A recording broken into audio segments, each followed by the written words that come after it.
Welcome everybody to this H3D Foundation webinar. We are delighted to have James Duffy with us today, and we're delighted to have all of you with us as well. Thank you for managing the change in time. It was a technical issue beyond our control, but we're delighted to have you with us, and we know that this webinar in particular has been highly anticipated. So I'm going to introduce James. I'm sure many of you know him, but in case you haven't read his bio, here's a shortened version. James Duffy is a Senior Director of the Drug Discovery at Medicines for Malaria Venture, MMV. He has a special interest in malaria and other infectious diseases that disproportionately affect vulnerable populations in malaria endemic countries. Working at MMV, he is part of the efforts to develop and deliver new, effective, and affordable antimalarial drugs. He provides scientific input and strategic leadership to multidisciplinary collaborations with academic, biotechnology, and pharmaceutical partners. He obtained his PhD from the University of Sussex and prior to MMV worked at BioFocus in the UK, where he was a co-inventor of the FDA-approved HDAC inhibitor Belinostat. James, we're really delighted to have you here. You're a huge friend of H3D Foundation, of course, and of course of GC ADA. So thank you so much for doing this. Guys, I'm going to remind you that populate the chat with some questions, but we'll keep the Q&A for the end of the session. This will be shared on YouTube, so you'll have that resource to go back to. And James has also indicated that there'll be a shareable copy of the slides at the end of the session. So you can just relax and enjoy. Over to you, James, and thanks so much. Okay, well, thank you very much, Nicola. It's always a pleasure to get to speak to fellow drug discoverers. And it was very nice for the H3D Foundation to give me the opportunity to talk about something that, whilst not exactly a new development in drug discovery, certainly is something that we are, as a research community, more and more appreciating the value of, and the use of free drug concepts in the optimization of, well, I say antimalarial drug discovery projects because that's what I'm going to talk about, but this is not solely linked to antimalarial drug discovery projects and as opposed to drug discovery in general. So let's crack on. Okay, so I'm sure that most of you are well aware of MMV, so I won't really spend much time on this, but MMV have been around for over 25 years now and was founded to help discover, develop and deliver new antimalarial drugs, small drug molecules, not the vaccine space. I mean, we have got some interest in large small molecules and biologics, but essentially we're a small molecule drug discovery organization. And since our inception in 25 years ago, 1999, with our partners, we have developed and discovered 18 new medicines and over 700 million patients treated and 17 million deaths averted. So so this is a great effort, but in no way limited simply to the efforts of MMV. Everything that we do is with our partners. If I was to pick up my laptop and take you for a walk around our offices, you'll see that we have no laboratories. We certainly don't do clinical development here, and all of this is done through collaboration. So why malaria? Again, I mean, I won't dwell on this slide. I think fortunately, or maybe I should say unfortunately, I think we're all aware of the fact that malaria remains an unresolved and urgent global health issue.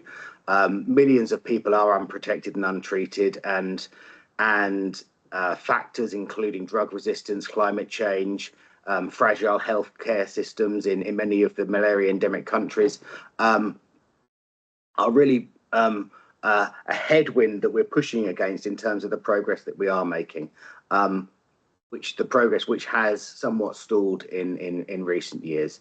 To take some numbers from the World Malaria Report, in 2023, there were over 250 million cases and nearly 600,000 deaths, preventable deaths in the disease endemic in 83 countries, but the vast majority of cases occur in sub-Saharan Africa and the majority of the deaths occur in children under 5. So, so despite progress, despite commitment on the part of many researchers and international organisations, the disease remains something that disease remains a challenge, and a pressing challenge at that. So, you could say, well, MMV have been working in the area, and this is just MMV for 25 years, and we've have 18 new medicines. But what do we still need to finish the fight? And I think what you'll see as a focus of this presentation is this concept of safe and long-term protection for children and pregnant women. So these are drugs that can be taken rather than daily, rather than even monthly, but drugs that can be taken or weekly. So there are drugs that can be taken once a month to provide chemoprevention across these settings and provide protection to prophylaxis to people in malaria endemic regions. Obviously, we want medicines that tackle resistance and simplify therapy, and this again feeds into this idea of having a single encounter preventative medicine. So rather than having to take multiple the drug multiple times, which is can be complicated, can lead to poor adherence to the treatment, which can lead to the drug resistance. We want to give medicines that the patient simply has to take once, and these tools would have helped to accelerate elimination. In terms of the target product profile for chemoprevention, as I said, our focus is on protecting African populations. The vast majority of cases occur as I said, in the African continent, and the focus is on endemic disease areas. In line with the prevalence of the various strains, our focus is falciparum, and our driver is asexual blood stage potency, so that if a patient was to take the antimalarial drug and were asymptomatic carrier of the parasite, the drugs would clear the parasite load, as well as providing protection. Obviously, liver stage activity is desirable, and it would be an advantage in this setting for chemoprevention, but clearing the parasites is the key concern. As most of you will know, all malaria medicines are a combination product, primarily to protect against resistance, though there may be other features as well. So you will have at least two drugs within the antimalarial drug, the drug product. As I was saying on the previous slide, to get this profile as an oral agent, we want a duration of action, an effective sort of minimum inhibitory concentration for at least 1 month from a single oral dose. This, as I said, is to aid adherence, to reduce the chances of resistance, and to simplify the therapy. In this case, if health workers are providing the medicine, to limit the number of visits they need to make to each region, and reduce the cost of the treatment. Okay, so as you can imagine, now we're sort of working down this cascade of why we're interested in chemoprevention, what our high level TPP is, and then moving down to what is the individual, the drug candidate, what are the profile of these drug candidates, and these are what we call target candidate profiles. So for all of the various use cases that we have for antimalarial drugs, we will define the target candidate profile for the individual drug components, and this is the target candidate profile for chemoprevention. Well, not all of it, there's much more. But this gives a sort of a snapshot of the things that the drug discoverers need to keep in the back of their mind. I've highlighted a couple of things, but I'll go through the list. So the first is that we want a low predicted dose. This allows the compound to be combined with other treatments. If you were to imagine having a a large pill size, like a gram rather than 100 milligrams, then the ability to combine this with another drug and to have that as something that a patient is able to take relatively simply is reduced. With low dose, we have that option, and of course, all things being equal, the cost of a 100 milligram dose is 10 times less than the cost of a gram dose. So you can see that in that sense, low dose is preferable. We want compounds to have a low resistance risk. Ideally, the compounds are resistance refractory with a minimum inoculant resistance greater than 9. This is an ideal situation. We want a long duration. So as we move into clinical development, we would like our robustly predicted human half-life to be longer than 120 hours. This is long, and I'll go into this in a little bit more detail later in my talk, just to show that this is not just a number that's plucked out of the air. This does is built on solid foundations, and that we do have evidence that drugs can be delivered with this profile. Just to make life even more complicated for the drug discoverer, we want the compounds to have to be soluble and to have high permeability, and I'll underline this feature of high permeability in later slides. We want the compounds to be safe, so selective in relevant secondary pharmacological screens and low risk of adverse off-target activity, and not just safe in secondary pharmacological screens, such things like HERG that you'll be well aware of, but also clean in embryo-fetal development toxicity assays. This is so that the drugs could be used with pregnant women, which is a very underserved patient population currently, with many medications, but certainly in terms of antimalarial. And this is sort of wrapped up into a 14-day rat study, which we'll want before candidates. And we want to have good safety margins, at least greater than 10-fold above the predicted efficacious dose. Okay, so that's a lot, and it's not easy. And therefore, to have standard chance of achieving all these goals, we have to have a clear strategy about how we're going to do this. So what type of compounds have such long half-lives? And when we started along this path, the first thing we did was to sort of, if you like, go back to the library and look at a set of compounds really from the anti-infectives drug space, so from communicable disease drug space. We found a set of 16 compounds, as well as the published data. We also generated a whole load of in vitro and in vivo in data as well, in rat, and looked at the compounds and what properties could we see. So most of the compounds are neutrals or bases. I mean, it's simple to say, and if your compound does contain an acidic group, the chances of developing that as a long duration compound are much lower. Most of the compounds are you should say reasonably lipophilic.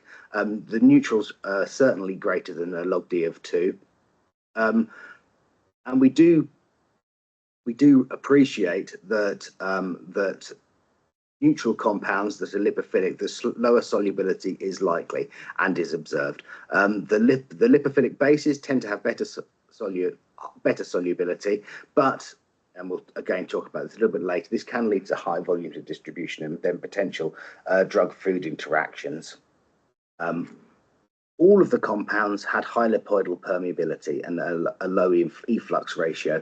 And this is where we talk about having compounds with this good lipoidal permeability. This helps them to sort of overcome transporter-mediated efflux. And it means that the dose that's taken is well absorbed. So the fraction absorbed of the compounds is high. So this is the sort of profile that your drug candidate will look like if it's to have this long half-life. But we know that if it does have this profile, it has got a good chance of being a long half-life compound. Okay. So I thought probably it was worth starting with a look at antimalarial drug property space and what does this look like? Now, historically, and this is a set of antimalarial drug candidates. It was published with all the corresponding DMPK data a few years ago, and it contains, certainly all the historical drugs and certainly some of the newer drug candidates that are in clinical development. And as you can see, it has a wide chemical property space. I've just simply plotted it against, size and lipophilicity. I mean, we could use other analysis, but at least in terms of size and lipophilicity, you can see that compounds span from sort of a molecular weight of 250 to sort of at least 550, if not more, and a log P of sort of essentially 0 to well over 5. So, the compounds are chemically and structurally diverse. Really, I suppose this reflects the focus of the research at the time. The older compounds were certainly for treatment, looking for fast-killing compounds and accepting daily dosing. They were all identified, through phenotypic low throughput screens, and many exploited natural products. And you can see the structures of two drug combinations: Malarone, which is widely used for travellers to malaria endemic countries, and coartem, which is the most widely used antimalarial drug in Africa to treat patients to malaria. So I suppose, let's talk about the use of drug-like properties in optimization. And this is the same plot, but now I've plotted the potency of the compounds against the log P. And this is, a metric that I'm sure that we're all familiar in: lipophilic ligand deficiency. So simply a measure of the potency of the compound in relation to its lipophilicity.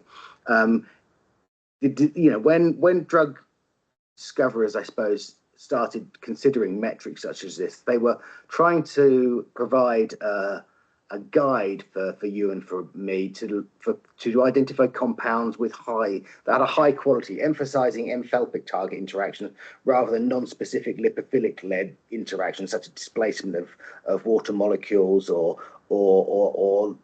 weaker interactions. And the idea, or at least the suggestion or the proposal was that as you advance your compounds, you want to select compounds that have higher lipophilic ligand deficiency.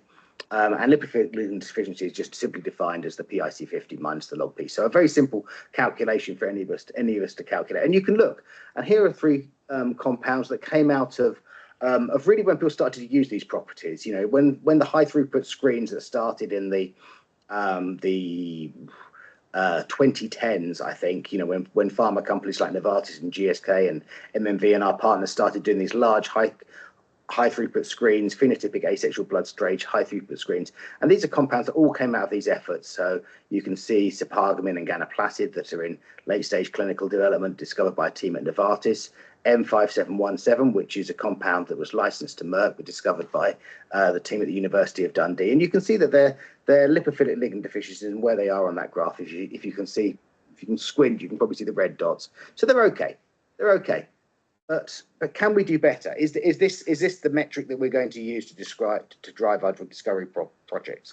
And whilst there's nothing inherently wrong with focusing on compounds with high lipophilic ligand deficiency, I mean, obviously you've spotted one problem, which is if you optimize this by reducing your log P, we move into a chemical space that's less likely to be associated with that we want for the long duration high lipoidal permeability compounds. But as all things go, is it a bad metric? No, but can we do better?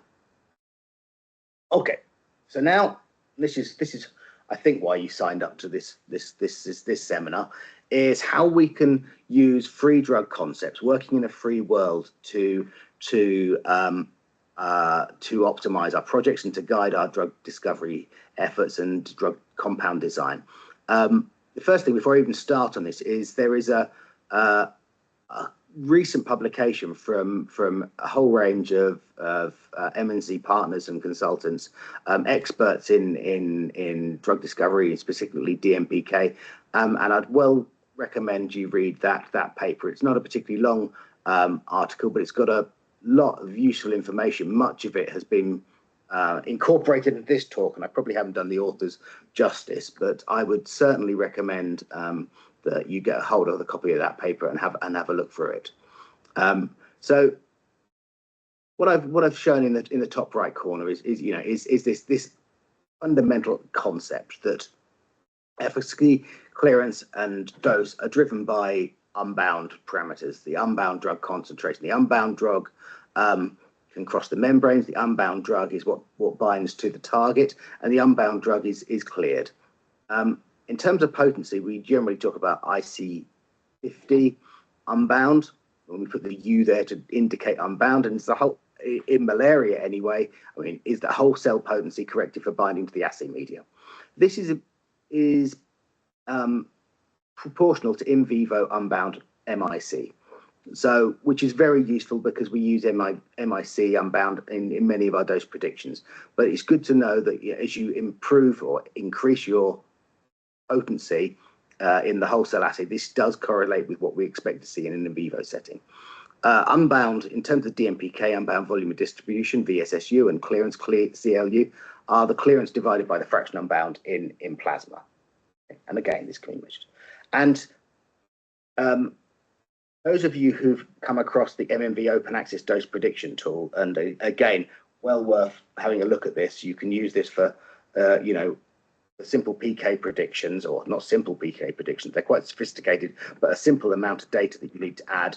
And this functions using unbound properties. You wouldn't have known that because you put in your total clearance in human hepatocytes. You put in the clearance in that you will have observed in your rat PK study, but you will also have added some unbound, some binding properties, or the tool will actually calculate them when you don't provide the data, and this works in an unbound way. So it's kind of saying we've been doing this at MMV for a while, even before I was really aware of it, but now I am.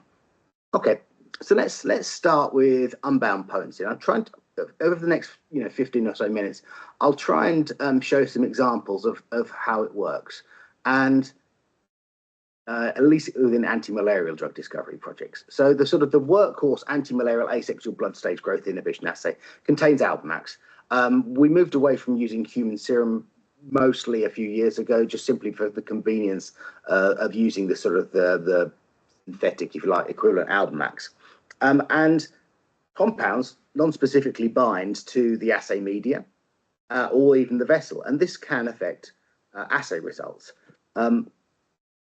And it's worth underlining that if the fraction unbound is low, you often see a significant difference between that observed for binding to plasma and that observed binding to Albumax. And I'll show you this in the example. And it can, through this, I mean, well, not just the difference between plasma and Albumax, but just simply the difference between unbound and the bound compound can affect the IC50, the unbound IC50 and SAR interpretation. And I've got a case study at the end of this presentation that hopefully we'll get time to go through and show you how that can actually highlight which compounds are perhaps more optimal than others.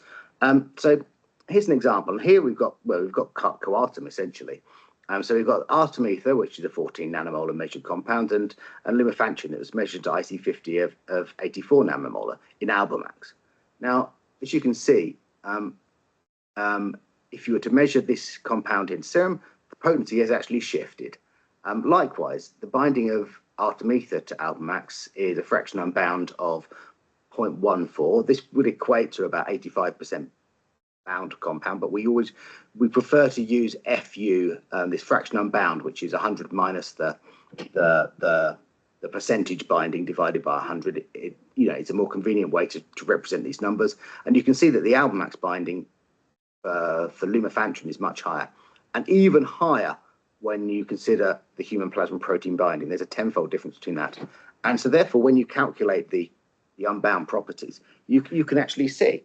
So when you look at artemether and lumefantrine, in Albumax, artemether looks 5 times more potent. When you actually calculate the unbound potencies, lumefantrine is much more potent than artemether. You can see that in the case of lumefantrine, there's a 5-fold difference between the Albumax and human serum potency, but when you actually correct for the unbound compound, you see that the actual, when you correct for binding, you can see that the actual potency is very similar. So you can see just with this simple example how working in an unbound potency space can simplify things. I think it's worth saying, you know, a lot of projects, you know, obviously if you're working in a chemical series, people say, why should I bother? And I don't think it's the right thing, the right argument, but I can understand that if you're working in a chemical series and the structures are the same, you know, you don't change charge straight, you don't change the lipophilicity very much. Well, actually, your binding may stay very similar between compounds, and certainly if your compounds inherently have relatively low binding, the effect may not be big. And so in some ways we've been running drug discovery projects successfully without worrying about this, but probably because we've been in a chemical space where we don't really need to worry about it, because the correction is consistent and perhaps doesn't have that much effect. As you end up working in chemical space where the potential for highly bound compounds is higher, then you will see more of an effect. And really, it's why we prefer to use this approach in all circumstances. So this sort of actually just is to sort of underline that. So as I say, we measure drug potency and we measure the fraction unbound to calculate the unbound potency. So basically, that equation there is you take your total potency will be your IC50 unbound divided by the fraction unbound in Almax. So in order to calculate the unbound potency, we rearrange the equation so that the IC50 unbound is the total IC50 multiplied by the fraction unbound in Almax. What I'm saying here, just as an aside, it applies to other situations of binding, you know, whether we talk about that being plasma concentration or clearance in terms of, you know, microsomes or hepatocytes. These equations are the same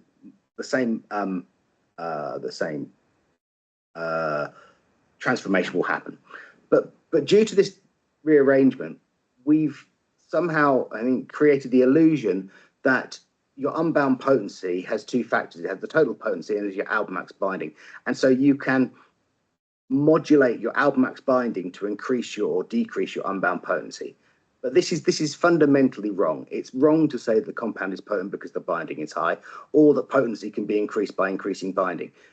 We measure the fraction unbound to allow us to calculate the unbound potency. Now, it may be that the level of binding does have some implications on practical aspects of the drug discovery project, but from a fundamental perspective, all we want to measure that number, whether it's a fraction unbound of 1, 0.1 or 0.01, is to allow us to calculate the unbound potency. So here's an example. This compound here was, we ran a screen of the EU Open Screen European Chemical Biology Library just earlier this year. And this is a hit from the screen. And as you can see, it's got a 1 micromolar compound, and the fraction unbound in Almax is 0.3. And the unbound potency, therefore, is 0.03 micromolar. Okay, so it's fairly reasonable. But if we were to say, okay, I'm going to make a compound with an increase in log P and an increase in binding, but no change in unbound potency, what we will then see, as you can see over in compound 1, is actually the total potency is less potent. It's 3 micromolar versus 1 micromolar. I mean, this is a hypothetical example, but this is what would happen if you could change the binding in isolation of changing the potency. You just simply see a higher total potency. If we had made another example, and here the hypothetical example is compound 2, and we make this compound with an increase in lipophility and binding and measure the same total potency in our standard assay, that means that the unbound potency is increased. Okay. Of course, you know, you could say, well, this is just encouraging me to simply increase lipophilicity, and we all know that increasing lipophilicity can lead to increased potency as a compound. And you know, this is where, going back to that earlier slide when we were talking about lipophilic ligand deficiency, the lipophilic ligand deficiency of 534 is 3.5, and compound 2 is 3. So it's a good use of these metrics in parallel to not only understand your compounds, but also to optimize them in the right direction. Now, this is a pretty busy slide. And again, the figure is taken from that publication I referenced earlier. But we recommend when you're looking at your DMPK data that you characterize your compounds in terms of their unbound PK parameters. Only unbound compound is available for clearance. And by focusing on reductions to reduce the unbound clearance, this is the best way to assess if compounds are more metabolically stable. We at MMV, in parallel with our rat PK studies, we use rat as the species, but other groups will use mice. We recommend that you at that point obtain, or at least predict, the unbound binding to hepatocytes and plasma protein to most exploit the data and allow good comparison between your in vitro data and your in vivo data. You can predict the fraction unbound in plasma protein binding. You can predict it from Albmax, which we use. We include in our first tier of ADME assays, but you can predict it from log D. You can predict it from SMILES using a predicted log D. Obviously, predicting it from SMILES is less predictive than predicting it from Albmax. And even with Albmax, when you get very tightly binding compounds, you can see divergence between the two. The models start to fall down. You can predict binding to hepatocytes or microsomes, and again, there are well-worked models, and we've got our own in-house models that we can certainly share with researchers in global health that we've developed. But again, they're less accurate when you get into lipophilic compound space. And as we know, one of the features of driving towards this high lipoidal permeability, long half-life, long duration compound space is that you have the propensity to move into higher log P, log D space. So these calculations can be less accurate. Doesn't mean you shouldn't make the calculations, but please do bear in mind when you're doing them. And we very much recommend correcting your units for the pharmacokinetic parameters. And this, if you scale them, to the units that you use in your in vivo experiments, you can allow direct comparison between in vitro assays, between your microsomes and your hepatocytes, and you can allow direct comparison between your in vitro and in vivo assays, between your hepatocytes and your PK study. So similar to the last when I was talking about potency, I can give you an example in terms of unbound clearance. So here you've got two compounds from a series that came from our latest hit generation library. These are libraries that MMV purchase and screen, make available to our partners. So here's an analog that we did hit assessment around a compound MMV 2234589. And one of the analogs we made was the compound on the right, 926. And as you can see, we've replaced this is a pretty standard sort of medicinal chemistry change, the sort of thing that I'm sure that many of you would do. We've replaced the phenyl ring with that THP group, and as we've done that, we've reduced the log P. But as you can see, the clearance of 589 in rat hepatocytes is measured at 10 microliters per min per million cells, and the clearance of 926 is 16. So essentially equivalent stabilities. But if you had to pick a compound, you may say that, oh well, 589 is slightly more stable than 926. However, if we then predict the hepatocyte binding, and we've predicted it from Albmax. I've done this as an example. I've actually got some measured values, but we've done this from Albmax because, as I say, in MMV's primary assay, we measure as well as log D and solubility and the stability in rat hepatocytes and human liver microsomes. We also measure Albmax binding. So we have binding data that we can use for this prediction. And you can see the prediction of the two compounds. And when you actually then correct the clearance for the binding, you can see that actually the relative ranking of the two compounds, again, relatively similar data, but you can see that the ranking of the two compounds switches around. And if the changes were bigger, and the binding changes were more significant, you may see even more of a difference. So this is why just standardizing the data into these unbound, also there should be I've missed a U off of the right hand clint. So that is an unbound clearance, not a total. And you can see that it just helps to interpret the data. And let's then take this compound into a rat PK study, which it was. And this is experimental data. So as you can see, well now on the left hand side of the screen, you can see the clint data measured, and here what we've done is using a sort of a standard model collecting for the protein concentration in the assay and blood flow. We can calculate a scaled clearance. So you see the units have changed. You can incorporate blood plasma ratio at this point. It's better if you do, but it's another bit of data that you'd have to collect, and we've assumed that the blood plasma ratio is 1. And this gives a clearance of 30. If we then correct that for binding, and this is measured rat hepatocyte binding, and encouragingly it agrees with the predicted data that we showed on the previous slide, we have an unbound clearance of 300 mils per min per kg. So then we look at the compound in our rat study, and you can see here we have a clearance of 56 mils per min per kg. So it looks very similar to the in vitro data. So we think, oh, this is good. We see a nice correlation between the two. But obviously the rat plasma protein binding, and this again is experimental data here, is actually a tenfold or log unit more highly bound. And when we correct for binding, here you can see that the unbound clearance in the in vivo model is much higher. And we can see this under prediction. There's many reasons why this under prediction may incur. It may be different mechanisms of metabolism, maybe something to do with analysis, maybe something to do with the compound.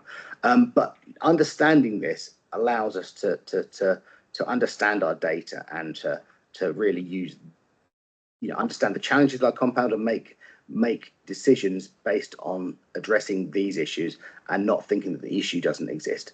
And in the little yellow box, I've just shown the volume. And why have I shown this? Is because it's the next thing I'm going to talk about.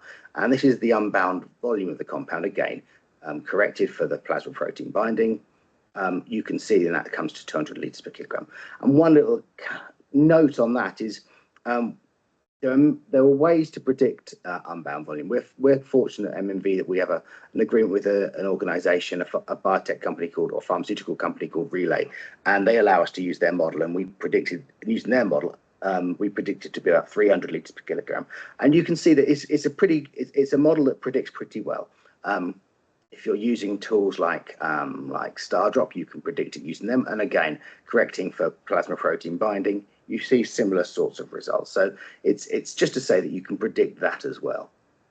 Okay, so what is, I'm talking about unbound volume and distribution. So what is it? So it's indicative of the drug depot, how much of the drug is bound in the body. So here's an example. So what we've got here is a sort of a 1 litre beaker with some water in it and some charcoal and your drug. And if we have no binding, as you can see on the left, we put 20 mg of drug in. We measure 20 mg per litre, so the unbound volume is 1 litre per kilogram. If we have binding to the compound, to the charcoal, or in the case of a test system, the protein in the rat or the mouse or the dog or the human, and we have 75% bound here. Here we can see so the concentration we would measure would be 5 milligrams per litre. So we see an unbound volume of 4 litres per kilogram. That's simply, a representation that hopefully explains what we measure it, and the relationship, as you see in the middle, between the volume, the dose, and the concentration measured. So let's just walk through why this pharmacokinetic parameter is actually something, at least I think by drug discoverers like me, undervalued until some of our colleagues and consultants working more in DMPK actually proposed this to us and just underlined why it is such a powerful term. So we start with the volume of So the volume, the total volume, the volume of distribution is at steady state is the ratio of the dose to the steady state plasma concentration. So there we've got it, and we're comfortable with that. So we think that we aren't, as we've discussed, unbound volume is this number divided by the fraction unbound. So the volume of the SSU is the dose proportional to the unbound steady state concentration. So if we assume immediate and complete absorption without any clearance, then theoretically, and this is obviously just theoretically, but it can inform us regarding a maximum unbound concentration. So essentially, yeah, the unbound dose, the VSSU, is the dose divided by the unbound steady state concentration. Now, if we set the Cmax equal to the MIC, which is proportional to the unbound IC50 as discussed, then the volume is the dose divided by the MICU. Rearranging the dose is the volume multiplied by the MICU. And then if we log that, we can see that the log of the dose is equivalent to the log of the MIC minus the log to the 10 of the unbound volume. And if we replace dose with volume ligand deficiency, which is what we've said it is, then we see the log of the MIC, or the log of the IC50 minus the log of the unbound volume, is the volume ligand deficiency. The volume ligand deficiency is an expression of the best case efficacious dose. You know, this is the power of this. You know, when I talk about lipophilic ligand deficiency, it's a very nice metric, but it doesn't really mean anything. You can have an LLE of 10 and the compound's not a drug. You can have an LLE of 4 and the compound could be a drug. In terms of volume ligand deficiency, at least in your efficacious dose, unless you're willing to accept doses of grams, you know what your volume ligand deficiency must be. And if you can't, if your compound hasn't achieved that volume ligand deficiency, then unless you're willing to have, you know, no matter how hard you work to reduce clearance and absorption, unless you're willing to accept a very high dose, this will not be a drug. So if we sort of take that back into you know, an unideal situation, so where we haven't got absorption of one and no clearance, this is a simple dose projection equation. I mean, it doesn't look particularly simple to me, but I'm sure it's relatively simple. And essentially, we've got two terms. We've got the first term is this volume term, where the volume, and we have volume and we have potency, unbound volume, unbound potency, and this determines the target engagement. And as we just talked in the last couple of slides, we want to optimize this relative to the unbound volume. As we increase unbound volume, we're going to have to decrease, if you like, or increase our unbound potency, reduce the number of our unbound potency, and likewise. We want to stay in the same volume space. Increasing potency is what we want to do. And we know that for a drug candidate, a VLE of probably 7 is likely to be required for a drug candidate. This translates to a VLE of about 4 to 5 for an HDS hit. So if you've got a compound at early drug discovery and you've predicted the volume, or maybe you've measured it from a PK study, you know, you can start to plot these onto these graphs and see where your compound stands and what kind of optimization you need. And as you can see on that graph, if you have a very high unbound volume, in order to have a VLE that's going to be acceptable for a drug candidate, you have to be very, very, very potent. If we then look at the other half of the equation, here we have the first order decline of plasma concentration. And this really talks about the half-life of the compound. And so here, again, we want to optimize our half-life relative to our unbound volume. As I said earlier, our low VSSU compounds, well, with a long half-life, need to have a low unbound volume. If you know, a low unbound clearance, sorry for that. Be neutral or basic and have a relatively high log P. And again, we can plot our compounds onto this data. And here we've just simply used scaled unbound human liver microsomes. So really very much a best case scenario. You know, going from human liver microsomes to half-life to human half-life obviously is a stretch, but at least it allows to plot our compounds onto a standardized sort of graph and actually assess their relative potential. And we know from our analysis that if the rat IV half-life is greater than 12 hours and dog greater than 35 hours, then based on an analysis, there's a higher probability that the human half-life has a chance to be 120 hours, just to give some sort of feeling of where we need to be. Now, I've got a few minutes left, probably about 5 minutes left, and then we can take some questions. So what I'm going to simply do is, I'm going to go very quickly through a case study where we actually use these principles. So this compound here, SJ733, was identified from one of those high throughput screens that I talked about, right back at the beginning of the presentation. And this is a project that was led by Professor Kip Guy. At that point was at the St Jude's Children's Research Hospital. He's moved on since then. And it was an interesting compound. It targets the Plasmodium falciparum ATP4, which is a sodium proton homeostasis pump. And it has a very rapid in vivo parasite clearance mechanism. I mean, in vivo, it's not, in vitro, it's not so fast, but actually in vivo, for what it actually does to the parasite, is very quick. And this was shown to be efficacious in human. Okay, but as you can see in the data, its rat half-life is a little bit short.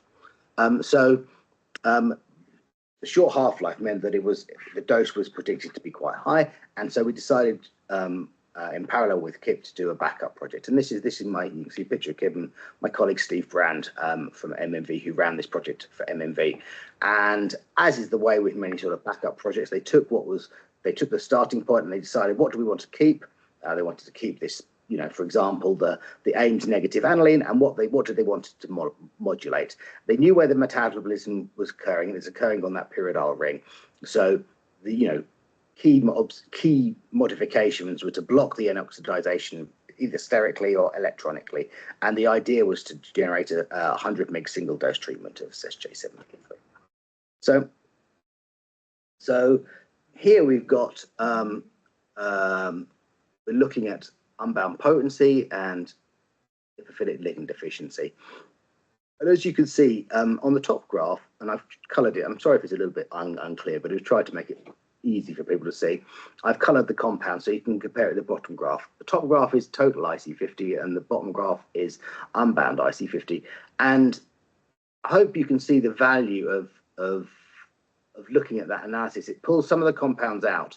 For example, compound 7 that doesn't look as perhaps as attractive as, or at least it looks the same as other compounds. It actually, you see in the unbound SAR world that this compound is actually one of the more potent compounds we have. Other things stay the same. And I've also plotted the LLE just to show that we want to keep in this good LLE space. And this slide, I'm afraid, is rather busy. And what this is doing is the same analysis, but now we're looking at the unbound or the unbound clearance of the molecule, and looking at that in terms of the half-life and the unbound potency of the compound in terms of the VLE. So bringing it together with the volume, and these are actually are taken from rat experiments. So these are experimental unbound volume numbers. And here again, you can see that in this case, compound 5 is predicted to have the longer half-life. And although compound 5 and 7 are both high VLE compounds, compound 5 was the compound that was selected for profiling and was approved as a drug candidate and is now in clinical development. So this is really, I promise you, is my last slide. So this is really how we at MMV use unbound data in early discovery. So we can use it in compound design. Whether we design compounds which is predicted to high lipoidal permeability. We use MPOs, but you can use, we have our own MPO. There's other ones that are published like balanced permeability index for high lipoidal permeability, and we can predict low unbound clearance and high unbound potency using models. These could be local models that you've generated. They could be your own knowledge, or they could be global models such as the Drug Discovery for Global Health AI machine learning platform that, thanks to Gates funding, MMV are developing and hopefully we'll be able to release to the community early next year. Followed by synthesis. As I say, we measure the potency. In our early ADME package, we measure Alpmax binding, which allows us to calculate the unbound potency and predict the unbound clearance from the fraction unbound. We then can predict other compound properties, obviously, the unbound volume, the metrics, ligand efficiency, and the volume ligand efficiency, the best case half-life and dose. And then we decide whether to progress that compound to our, in our case, rat DMP case studies, where we can actually measure experimentally the clearance and the volume. And we also, in parallel, experimentally measure the plasma protein binding and the binding to hepatocytes that allow us to calculate those properties, which can then be fed back into the models and the design. And this is our leanest cycle that we have for progressing to the critical point of generating the in vivo potency data. And I think this is something that as a community we can use to really drive the process, but keep it bedded in this idea of unbound data. Oops, sorry, the wrong way for the slides. And there, apologies, with 9 minutes to go, is just to thank our funders and to thank you. So, thank you very much. James, thank you so much. What a fantastic presentation. You're getting all the kudos coming up on the screen. And guys, I want to give as much time to questions as possible. So feel free to raise your hand. You should be able to unmute yourself. And let's have some questions from the group. Alternatively, you can pop them in the chat. Go for it, Godfrey. Thanks, James. Very much appreciate a wonderful presentation. I'm just curious. I hope you can hear me. I'm just curious. Do you have a feel of from the drug discovery pipeline, early discovery, or somewhere in the mid? Do you have a feel of what percentage of antimalarial discovery agents will fit the target profile that you're proposing from the beginning of the slide? Do you have a feel of how things stand, percentage-wise, 10, 20, and how are we doing in the field? It's a good question, Godfrey. I mean, I don't know whether you're talking about whether we're going to have compounds that we would approve at candidate that don't meet the criteria. Because in that case, I could say, no, none of them are going to not meet our criteria, because we won't take compounds that don't have the potential to, obviously we have the, there may be the need to develop new drugs for treatment, but they would have to have significant upside for that. The majority of our portfolio is going to be focused on chemo prevention, whether it's oral or whether it's long-acting injectable. That is the big unmet need. So certainly, the majority of our candidates will meet that criteria. If you're talking about in early drug discovery, how many of our compounds do we think have the potential to meet those exacting criteria at the end? Well, it's a good point. The bar is raised, to not only have potent compounds but have stable compounds that are safe is a challenge. But genuinely, I think that by providing this guidance and the tools for teams to do that, we know we're not going to be successful in every case, but at least we're giving people the best chance to be successful and the best chance to evaluate their compounds. It's interesting, when we've gone back historically and looked at some of our failed projects through the lens of unbound drug properties, unbound volume, unbound clearance, unbound potency, we could have gone, this wasn't going to actually make it. But yet we continued to invest in it, even though it did. So I think, the challenges remain, but I think it will make us smarter as we navigate this path. Thanks, James. Okay, any further questions? James, if you don't mind, I'm going to ask a kind of a career question, but if you were to give advice to younger researchers wanting to follow in your footsteps or wanting to get involved in the kinds of projects that you've been involved in, how is the landscape shaping up now? What opportunities should they explore? how does a researcher from Africa get involved in MMV or similar projects, or what is the exciting stuff that they can expand into? Well, it's a nice question, Nicola. I mean, I hope. I mean, I believe, but I hope I'm right in my beliefs that that we are actually entering into a situation where the tools that would enable early career drug discoverers to make intelligent decisions about which compounds to make, which compounds to test, how to interpret the data are being made more available. They're not locked behind. We're trying to make sure that things aren't locked behind, commercially only accessible, software or platforms. So I think that, whether it be just this sort of sharing this knowledge, or whether it be in the short term, we hope to actually have some of these AI machine learning platforms available to groups. Then people will be able to make better compounds and to make better projects. So there's the opportunity for projects not just having to be located in global pharma companies or in well-funded and equipped universities. People will be able to do these sorts of projects wherever they are, and it's a great time to be involved in drug discovery. It's a hard time because we all know the challenges in terms of the funding environment. It's a great time because the tools that we have available, the knowledge that we have available, the communities that we're building, we're no longer working in isolation. We're working as a whole village, not just one house in the village. I think that's going to help us. So, it's good times, tough times.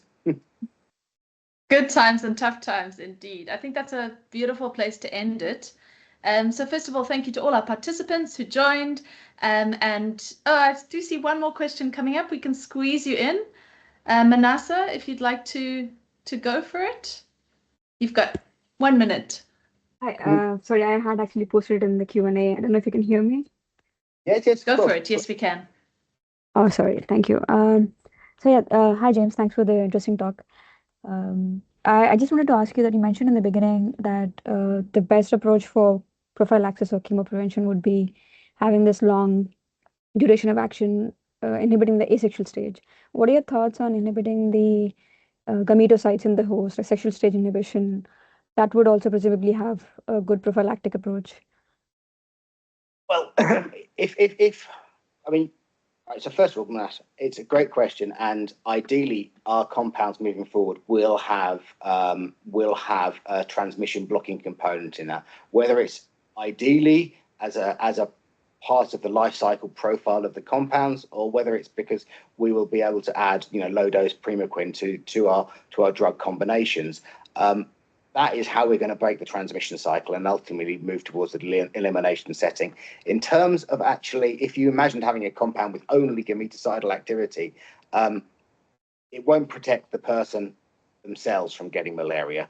It'll protect other people from being affected by their malaria, but obviously without having that blood stage activity or liver stage activity that could prevent the infection, or blood stage that will prevent any breakthrough and any asymptomatic malaria infection, it wouldn't be the drug. So yes, I think it'd be, it's certainly something we strive to, but in itself, we wouldn't want gametocide only agents as in a chemoprevention setting.